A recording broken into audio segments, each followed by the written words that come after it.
used to live in a 4-story house in Islington, and the children all left, and we decided we wanted to simplify our life, downsize the way forward. Being in a mansion block, you feel very safe, and you just feel you've got neighbours immediately around you, so it's a bit of a community, really. Very much my approach to interior design is keeping things quite simple. I know I've got a lot of things that inhabit the space, which makes it busy, so I use the same wall colours. The colour in the living room here is Timeless by Dulux. I tend to use the same curtain treatment throughout, off-white linen curtains by Etro, and that's really sort of a staple signature. That means that the space flows. There isn't a sort of start and finish between each zone. My possessions are really friends, and I love them dearly, and I love rearranging them, and so belongings to me make the home so personal. This is one of the first pictures I bought. It's a William Scott. It was always my anchor piece to the rest of my collection, so I'm very much somebody who collects modern British. So really the mirror is an idea that I use a lot in my interiors. It's sort of one of my signature pieces. I work with somebody called Dominic Schuster, and it's an antique hand-finished mercury glass, and I do the split in the mirror. So that's called the tray top table, and then here we've got the Temple House sofa, which is quite formal. And above it I've got my grandfather's picture by Maria Casper-Filzer. It's quite colourful for my taste. Normally I have much more monochrome art, but I just needed to live with that. I'm a huge fan of the potter and textile artist Rose de Boorman, and I just thought it's so bizarre the way the colours all work. It's a sort of hodgepodge, but it just goes really well together. When you've got a big space like this, it's quite important to break it up into sort of more cosy, smaller areas. So we were trying to create library, dining room, study, sitting room, all in one space. We found this amazing old travel chest, and I knew it would be the center of the room.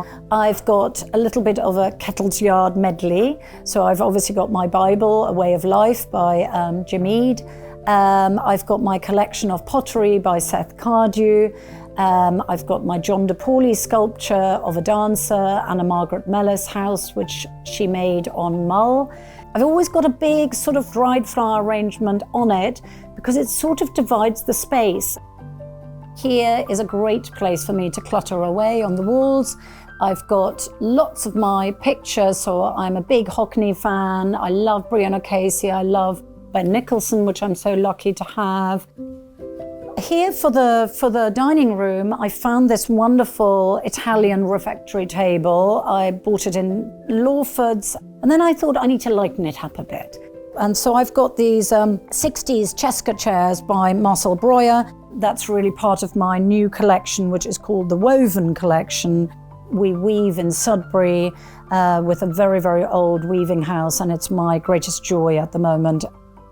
The light is a very modern, very simple one, something that really contrasts to the heaviness of a big oak table. I thought that would be quite nice. And then, of course, lovely to have these 1960s, very utilitarian steel shelves in the background, which are serving a purpose. It would be wrong to have something like a really sort of, built-in timber library here. It would just make the whole thing heavy. Considering I've got so much stuff, it's quite difficult not to get heavy, but I've tried my hardest.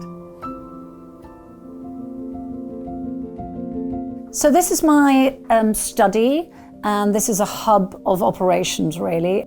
Just gives me a little bit of privacy away from the very large open spaces, but I'm still connected to it. So it was its own space when we first bought the flat, and then I put in what we call marble arch. One of the things I was so excited about is I managed to acquire this wonderful Howard Hodgkin called Venice Evening, and I spent almost a year living in Venice when I was working for the Guggenheim Museum. And so I thought it would be wonderful to have a view onto Venice in the evening, and then I look through my dining room and I've got my English view. Well, we were so lucky to find a flat with such a generous bedroom. We've never had a generous bedroom like this with an ensuite attached to it. The light is fabulous. Waking up here is just utter heaven. But generally, it's a mishmash of just personal things, and they all sit in a very happy, eclectic way. These were one of the first finds or buys that I did when I first started my apprenticeship with John Stefanidis in Chelsea. I spent all my salary on trying to pay these two boys off. A lovely Murano, modern 70s light, and John McLean abstract painting, and a complete coincidence that they work so well with my Morris table from my collection. The bathroom, again, is filled with not only toiletries, but also my little favourite collections is in there, is a collection by Rose de Bourman, who is a potter.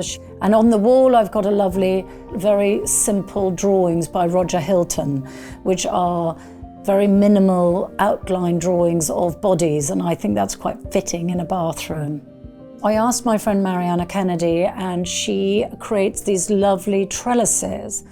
But it means that it's a lovely light. We are shielded from the outside world, but we still get this lovely natural light filtering through the trellis. So that was a clever idea. I'd been working in Holland a lot, looked at a lot of sort of golden age 17th century kitchens, and I was inspired by that, and I thought I want to create something which is warm and organic. I've used an Edward Bulmer paint called Jonquil, and I feel that it gives a really lovely wraparound warm vibe, which means that this kitchen is sort of habitable in times when it's not super sunny. Kitchen is very heavy or top heavy on collecting because I love pottery. English pottery from the Leach pottery and Wenford Bridge. So Michael Cardew, Seth Cardew, Bernard Leach. It's endless. So I've got enormous amounts of jugs and pots and chargers. I think yellow works particularly well with pink. So that was a sort of an experiment. So I've got my lovely Josef Albers, and it's like a sun that shines sort of through this lovely putty pink. So I thought that worked really nicely. The whole point of being a decorator or a designer and also a collector is that I very much believe that it's my things that make the home, and they've really sort of traveled with me through various homes, and they've always been a sort of, dear friend that has cropped up again.